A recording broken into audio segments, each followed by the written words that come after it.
ಅಂತಾರಾಷ್ಟ್ರೀಯ ವಾಣಿಜ್ಯ ಮೇಳ ಹಿನ್ನೆಲೆಯಲ್ಲಿ ಇಂದು ಕೃಷಿ ನಡಿಗೆ ಕಾರ್ಯಕ್ರಮವನ್ನು ಬೆಂಗಳೂರಿನ ಕಬ್ಬನ್ ಪಾರ್ಕಲ್ಲಿ ಹಮ್ಮಿಕೊಳ್ಳಲಾಗಿರುವಂಥದ್ದು. ಸುಮಾರು 500ಕ್ಕೂ ಹೆಚ್ಚು ಜನ ಈ ಒಂದು ಅಗ್ರಿ ವಾಕ್ನಲ್ಲಿ ಭಾಗವಹಿಸಿರುವಂಥದ್ದು. ಈ ಪೈಕಿ ನಮ್ಮೊಂದಿಗೆ ಈ ಒಂದು ಕೃಷಿ ನಡಿಗೆಯಲ್ಲಿ ಭಾಗವಹಿಸಿದಂತಹ ಯುವಕರಿದ್ದಾರೆ, ಸಾರ್ವಜನಿಕರಿದ್ದಾರೆ. ಅವರನ್ನು ನಾವು ಮಾತನಾಡಿಸ್ತಾ ಹೋಗೋಣ. ಸರ್, ಬಹಳ ಮುಖ್ಯವಾಗಿ ರೈತ ದೇಶದ ಬೆನ್ನೆಲುಬು. ಈ ನಿಟ್ಟಿನಲ್ಲಿ ಸರ್ಕಾರ ಅನೇಕ ಕಾರ್ಯಕ್ರಮಗಳು ಹಮ್ಮಿಕೊಂಡಿರುವಂಥದ್ದು. ಅದರಲ್ಲೂ ಬಹಳ ಮುಖ್ಯವಾಗಿ ಅಂತಾರಾಷ್ಟ್ರೀಯ ವಾಣಿಜ್ಯ ಮೇಳ. ಇವತ್ತು ಕೃಷಿ ನಡಿಗೆ ಕಾರ್ಯಕ್ರಮದಲ್ಲಿ ನೀವು ಭಾಗವಹಿಸಿದಿರಿ. ಏನು ಹೇಳಲಿಕ್ಕೆ ಬಯಸ್ತೀರಿ? ನಮಸ್ಕಾರ, ಭರತ್ ರಾಜಪ್ಪ ಅಂತ ಹೊಸಕೋಟೆಯಿಂದ ಬಂದಿದ್ದೀನಿ. ಓಕೆ, ಸೊ ನಾನು ರೈತಾಪಿ ಜೀವನ ನಡೆಸ್ತಾರೆ. ನಮ್ಮ ಮನೆತನ ಎಲ್ಲ ರೈತರೇ ಎಲ್ಲರೂ ಇರೋದು. ಸೊ ಮೊದಲನೇದಾಗಿ ನಾನು ರೈತಾಪಿ ಜೀವನ ಮಾಡಬೇಕಂದ್ರೆ ಮನೆಯವರು ಪ್ರೋತ್ಸಾಹ ನಮಗಿರಬೇಕು. ಈಗ ಮೊದಲನೇದಾಗಿ ಅವ್ರು ನಮ್ಮ ಪ್ರೋತ್ಸಾಹ ಮಾಡಲ್ಲ. ನೀನು ರೈತರಾಗಿ ಇರ್ತೀಯ ಅಂದರೆ ಏನು ಸಿಗುತ್ತೆ, ನಿಂಗೆ ಲಾಭ ಏನು? ಸೊ ಅವ್ರು ನಮ್ಗೆ ಸಪೋರ್ಟ್ ಮಾಡಲ್ಲ. ಈಗ ಕೆ ಹೋಗೋದು ನೀವು BSc ಮಾಡಬೇಕು ಅಗ್ರಿಕಲ್ಚರ್ ಅಂತ ಅಂದ್ಕೊಂಡಾಗ ಯಾಕೆ ಇಂಜಿನಿಯರಿಂಗೇ ಮಾಡಬಾರ್ದು ನೀನು, ಯಾಕೆ ಅದರಲ್ಲಿ ಎಲ್ಲರೂ ಓಡ್ತಾ ಇದ್ರೆ ನೀನು ಓಡೋ ಅನ್ನೋ ಥರಲ್ಲೇ ಕಳಿಸ್ತಾರೆ. ಬಟ್ ಫೈನಲಿ ಎಲ್ಲರೂ ಎಲ್ಲಿಗೆ ಬರ್ತಾರೆ? ವಾಪಸ್ಸು ಬೆಳೆ ತಿನ್ನೋದ್ರಲ್ಲೇ, ದುಡ್ಡು ತಿನ್ನೋದ್ರಲ್ಲೇ ಬರಬೇಕು. ಮತ್ತೆ ಈಗ 100 ಜನ, ಈಗ 50 ಜನಕ್ಕೆ ನೀವು ಅಕ್ಕಿ ಬೆಳೆ ಕೊಡ್ತಾ ಇದ್ದೀರಿ, ಬೆಂಗಳೂರಿಂದ ಎಲ್ಲ ಬರ್ತಾ ಇದೆ. ಸೊ ಇಡೀ ದೇಶನ ಇಲ್ಲಿ ಬಂದಾಗ ಏನು ಮಾಡ್ತೀರಾ, ಏನು ತಿಂತೀರಾ? ಆಮೇಲೆ ಸೊ ನಿಮ್ಮ ಜಮೀನುಗಳಿದ್ರೆ ಫಸ್ಟು ಅಲ್ಲಿ ಏನೋ ಒಂದು ಬೆಳೆ ಬೆಳೀರಿ, ಅಲ್ಲಿ ನೀವು ಫಸ್ಟ್ ಏನೋ ಒಂದು ಮಾಡಿ, ಆಮೇಲೆ ಮಿಕ್ಕಿದ ಬಗ್ಗೆ ಯೋಚನೆ ಮಾಡಿ. ಯಾಕಂದರೆ ಅದು ನೀವು ಇಷ್ಟೆಲ್ಲ ಇನ್ನು ಸ್ವಲ್ಪ ವರ್ಷಗಳಾದಮೇಲೆ ಎಲ್ಲರೂ ಅದಕ್ಕೆ ಮತ್ತೆ ಸೇರ್ಕೊಳ್ಳೇಬೇಕಾಗುತ್ತೆ. ಮತ್ತೆ ಸಿರಿಧಾನ್ಯಗಳಂತ ಹೇಳುವಾಗ ಇವತ್ತು ಗೂಗಲ್ನಲ್ಲಿ ನಾವು ಸರ್ಚ್ ಮಾಡುವಂತಹ ಪರಿಸ್ಥಿತಿ ಬಂದಿದೆ. ಕೆಲವೊಂದು ಪದಗಳು ಅಂದರೆ ಕೆಲವ್ರಿಗೆ ಗೊತ್ತೇ ಇಲ್ಲ. ಏನು ಹೇಳಲಿಕ್ಕೆ ಬಯಸ್ತೀರಿ ಇವತ್ತಿನ ಯುವಕರಿಗೆ, ಯುವ ರೈತರಿಗೆ ನೀವು ಏನು ಹೇಳಲಿಕ್ಕೆ ಬಯಸ್ತೀರಿ? ಅಲ್ಲ, ಯುವಕರಿಗೆ ಬೈಯೋದಕ್ಕಿಂತ ಫಸ್ಟು ನಾವು ಏನು ಬೆಳೀತಾ ಇದ್ರಿ ಅಂತ ಮನೆಯವರು ಅವ್ರು ತಿಳಿಸಿದ್ರೆ ಅದನ್ನೇ ತಪ್ಪೇನಿಲ್ಲ. ಈಗ ಯುವಕರ ಮೇಲೆ ಎಲ್ಲ ಜವಾಬ್ದಾರಿ ಹಾಕೋದಲ್ಲ. ಫಸ್ಟು ಮನೆಯವರು ತಿಳುವಳಿಕೆ ತಿಳಿ ಹೇಳಬೇಕು. ಇದಂದರೆ ಹಿಂಗೆ ಆಗ್ತಾಯಿತ್ತು, ನಾವು ಮುಂಚೆ ಇದನ್ನೇ ತಿಂತಾಯಿದ್ರಿ. ಇವಾಗ ಸಿರಿಧಾನ್ಯ ಅಂದರೆ ಏನೇನು ಹೇಳ್ತೀವಿ, ನವಣೆ, ಸಾಮೆ ಎಲ್ಲ, ರಾಗಿ ಎಲ್ಲ ತುಂಬ ಇರ್ತಾಯಿತ್ತು, ಹುಚ್ಚೆಳ್ಳು ಎಲ್ಲ ಇರ್ತಾಯಿತ್ತು. ಬಟ್ ಇವಾಗ ಎಲ್ಲಿ ನಾವು ನೋಡಬೇಕಷ್ಟೇ. ಈಗ ಹೋಗ್ಬಿಟ್ಟು ಎಲ್ಲೋ ಒಂದು ಮ್ಯೂಸಿಯಮಲ್ಲಿ ನೋಡ್ಕೊಂಬಂದಂಗೆ ಹೋಗ್ಬಿಟ್ಟು ಸರ್ಚ್ ಮಾಡಬೇಕಷ್ಟೇ. ಸೊ ಅದನ್ನ ಹೇಳೋದು ಕಮ್ಮಿ ಆಗಿದೆ, ಮಾತಾಡೋದು ಬೈಕೆ ತುಂಬ ಬಳಸೋದು ಕೂಡ ತುಂಬ ಕಮ್ಮಿ ಆಗಿದೆ. ಓಕೆ, ಈ ರೈತರಿಗೆ ಉತ್ತೇಜನವನ್ನು ಕೊಡುವಂತಹ ನಿಟ್ಟಿನಲ್ಲಿ ಸರ್ಕಾರ ಅನೇಕ ಕಾರ್ಯಕ್ರಮಗಳನ್ನು ಹಮ್ಮಿಕೊಂಡಿರುವಂಥದ್ದು. ಇದೇ ಫೆಬ್ರವರಿ 6, 7, 8 3 ದಿನ ಅಂತಾರಾಷ್ಟ್ರೀಯ ವಾಣಿಜ್ಯ ಮೇಳ ನಡೆಯುವಂಥದ್ದು. ನೀವು ಹೊಸಕೋಟೆಯಿಂದ ಬಂದಿದ್ದೀರಿ. ಏನು ಹೇಳಲಿಕ್ಕೆ ಬಯಸ್ತೀರಿ ಈ ಒಂದು ವಾಣಿಜ್ಯ ಮೇಳಕ್ಕೆ ಭಾಗವಹಿಸುವಂತಹ ರೈತರಿಗೆ, ಯುವ ರೈತರಿಗೆ ಏನು ಹೇಳಲಿಕ್ಕೆ ಬಯಸ್ತೀರಿ?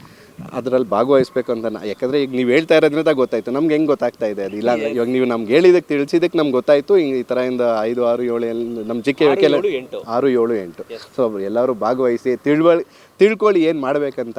ಅಟ್ಲೀಸ್ಟ್ ನಿಮ್ಮ ಜಮೀನುಗಳಲ್ಲಿ ಒಂದು ಸಣ್ಣದಾಗಿ ಒಂದು ಬೆಳೆ ಮಾಡಿ, ಏನೋ ಒಂದು ಬೆಳೀರಿ. ಆಮೇಲೆ ನಿಮಗೆ ಒಂದು ಉತ್ತೇಜನ ಬರುತ್ತೆ, ನೀವೇ ಒಂದು ಪ್ರೋತ್ಸಾಹ ಸಿಗುತ್ತೆ. ಇದಕ್ಕೆ ಎಲ್ಲದಕ್ಕಿಂತ ಮುಖ್ಯವಾಗಿ ಏನಂದರೆ ಸರ್ಕಾರದ್ದು ಬಹಳ ಪಾತ್ರ ಬರುತ್ತೆ ಇದರಲ್ಲಿ. ಮೊದಲನೇದಾಗಿ branding.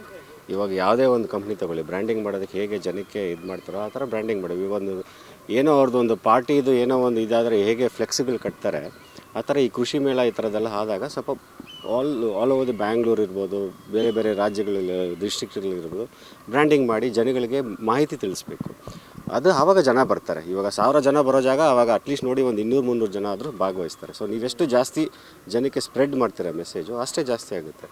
On top of it ಏನಂದರೆ ಗೌರ್ಮೆಂಟು ಸ್ವಲ್ಪ ಸಿರಿಧಾನ್ಯಗಳ ಬಗ್ಗೆ ಹೇಳಿ ಕಾರ್ಪೊರೇಟ್ಸ್ ಜೊತೆ ಟೈಅಪ್ ಮಾಡಿಕೊಂಡು, ಇವಾಗ ನೋಡಿ ಎಷ್ಟೋ ಜನ ಕಾರ್ಪೊರೇಟ್ಸಲ್ಲಿ ಕೆಲಸ ಮಾಡ್ತಿರ್ತಾರೆ, ಅವ್ರಿಗೆ ಬಹಳ ಹೆಲ್ದಿ ಫುಡ್ ಅಂತ ಹೋಗ್ತಿರ್ತಾರೆ ಗೂಗಲ್ ಮಾಡಿಕೊಂಡು. ಅಂಥವ್ರಿಗೆ ಗೊತ್ತೇ ಇರೋದಿಲ್ಲ ಸಿರಿಧಾನ್ಯಗಳು ಏನಿದೆ ಹೇತಿದೆ ಅಂತ. ಸೊ ಅವ್ರದ್ದು ಕ್ಯಾಫ್ಟೀರಿಯಾಸಲ್ಲಾಗಲಿ ಸರ್ಕಾರದ ಕಡೆಯಿಂದ ಬ್ರ್ಯಾಂಡಿಂಗ್ ಮಾಡಿ, ಇಲ್ಲ ಇದು ಯಾವುದಾದ್ರೂ ವೆಂಡರ್ಸ್ ಜೊತೆ ಟೈಅಪ್ ಆಗಿ, ಸೊ ಮಿಲೆಟ್ಸ್ನ ಇದು ಮಾಡಿ ಅದನ್ನು ಪ್ರೋತ್ಸಾಹ ಮಾಡಿದ್ರೆ ಯಾವಾಗ ಕನ್ಸಂಪ್ಷನ್ ಜಾಸ್ತಿ ಆಗುತ್ತೋ ಅವು ರೈತರಿಗೂ ಬಹಳ ಯೂಸ್ ಆಗುತ್ತೆ.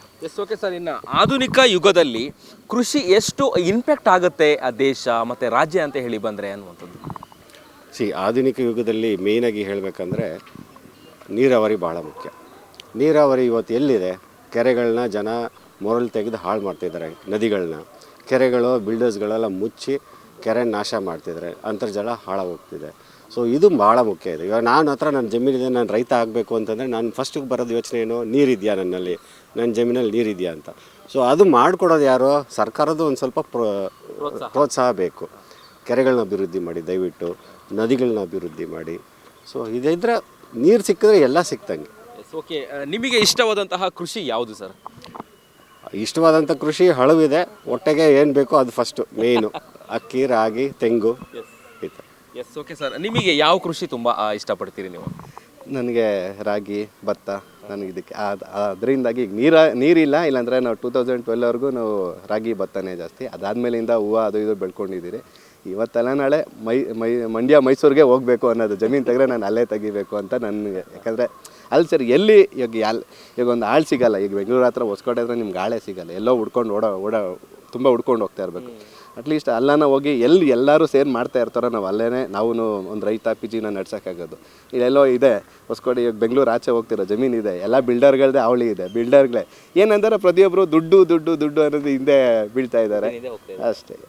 ಓಕೆ ಸರ್, ಕೊನೆಯದಾಗಿ ಕೃಷಿಯನ್ನು ಉಳಿಸುವಂತಹ ನಿಟ್ಟಿನಲ್ಲಿ, ಕೃಷಿಕರಿಗೆ ಉತ್ತೇಜನವನ್ನು ಕೊಡುವಂತಹ ನಿಟ್ಟಿನಲ್ಲಿ ಸರ್ಕಾರ ಅನೇಕ ಕಾರ್ಯಕ್ರಮ, ಅದರಲ್ಲಿ ಭಾಳ ಮುಖ್ಯವಾಗಿ ನಾನು ಆಗಲೇ ಹೇಳಿದೆ ಅಂತಾರಾಷ್ಟ್ರೀಯ ವಾಣಿಜ್ಯ ಮೇಳ ಕಾರ್ಯಕ್ರಮವನ್ನು ಸರ್ಕಾರ ಹಮ್ಮಿಕೊಂಡಿರುವಂಥದ್ದು. ಸರ್ಕಾರಕ್ಕೆ ನೀವು ಕೊನೆಯದಾಗಿ ಏನು ಹೇಳಲಿಕ್ಕೆ ಬಯಸ್ತೀರಿ? ಸರ್ಕಾರ ಕೇಳೋಷ್ಟು ದೊಡ್ಡವರೇನಲ್ಲ, ಅವರು ಆಲ್ರೆಡಿ ಎಚ್ಚೆತ್ಕೊಂಡಿರೋರು ತುಂಬ ಜನ ದೊಡ್ಡವರು ಇದ್ದಾರೆ. ಅವರು ಯುವಕರಿಗೆ ಎಲ್ಲೋ ಒಂದು ಫ್ಲೆಕ್ಸ್ಗಳಾಗಿ, ನಾವು ಅಣ್ಣ ಹೇಳ್ದಂಗೆ ಫ್ಲೆಕ್ಸ್ಗಳಾಕಿ ಅವ್ರಿಗೊಂದು ಅಡ್ವರ್ಟೈಸ್ಮೆಂಟ್ ಎಲ್ಲೋ ಒಂದು ತಿಳಿಸ್ಬೇಕು ಜನಗಳ ಯುವಕರಿಗೆ. ಇವಾಗ ಏನೋ ಮಾಡಬೇಕಂದ್ರೆ GKVಕಿನಲ್ಲಿ ಒಂದು ಬೀಜ ತೊಗೊಂಬಂದು ಕೊಡ್ಬೋದು, ಏನು ಬೇಕಾದ್ರೂ ಕೊಡ್ಬೋದು. ಇಂಥ ಬೆಳೆಗೆ ಇಂಥದೇ ಟ್ರೀಟ್ಮೆಂಟ್ ಮಾಡಬೇಕು, ಇಂಥ ಔಷಧಿಗಳೇ ಹೊಡಿಬೇಕು ಅಂತೆಲ್ಲ. ಅದನ್ನು ಇದು ಮಾಡೋ ಮೆಥಡಾಲಜಿ, ಅದು ಹೆಂಗೆ ಮಾಡಬೇಕು, ಏನು ಪ್ರೋಸೆಸ್. ಈಗ ಹೊಸದು ಈಗ ಇವಾಗ ಇರಾಕಲ್ಲೆಲ್ಲ ಅಲ್ಲಿ ಅಗ್ರಿಕಲ್ಚರ್ ತುಂಬ ಜಾಸ್ತಿ ನಡೀತಾ ಇದೆ. ಅಲ್ಲಿ ತುಂಬ ನಡೀತಾ ಇದೆ. ಅಲ್ಲಿರೋ ಟೆಕ್ನಾಲಜಿನ ಇಂಪ್ಲಿಮೆಂಟ್ ಮಾಡ್ಕೊಳ್ಬೇಕು ಅಂತ. ಇವಾಗ ಗೋಯಿಂಗ್ ಫಾರ್ವರ್ಡ್ ಏನಾಗುತ್ತೆ ಅಂದರೆ ಮುಂದುವರೋ ದಿನಗಳಲ್ಲಿ ಒಂದು ಕಾರ್ಪೊರೇಟ್ ಕಂಪ್ನಿನೇ ಹೈರ್ ಮಾಡುತ್ತೆ, 1000 ಎಕರೆ ನಾನೇ ಮಾಡ್ತೀನಿ ಅಂತ. ಸೊ ಅವಾಗ ಏನು ಮಾಡ್ತೀರಾ? ಅವ್ನು ಹೇಳಿದ್ದೆ ರೇಟು, ಅವ್ರು ಮಾಡಿದ್ದೆ ಎಲ್ಲ, ಅವ್ರು ಏನು ಕೊಡ್ತಾನೋ ನಾನೇ ತಿನ್ನಬೇಕು ಅಲ್ವಾ? ಸೊ ಇವಾಗ ನಾನು ನ್ಯೂಸ್ದೇ ತೊಗೊಳ್ಳಿ, ನೀವೇನು ಹಾಕ್ತಿರೋ ಅದನ್ನೇ ಜನ ನೋಡೋಕ್ಕಾಗೋದು, ಕರೆಕ್ಟಾ? ಅವ್ರಿಗೆ ಏನು ಬೇಕೋ ಅದು ನೋಡೋಕ್ಕಾಗಲ್ವಲ್ಲ. ಸೊ ಅದೇ ಥರನೇ. ಧನ್ಯವಾದಗಳು ಸರ್. Thank you. ಇದಿಷ್ಟು ಕೃಷಿ ವಾಕ್ನಲ್ಲಿ ಭಾಗವಹಿಸಿದಂತಹ ಯುವಕರು, ಸಾರ್ವಜನಿಕರು ಹೇಳುವಂಥದ್ದು.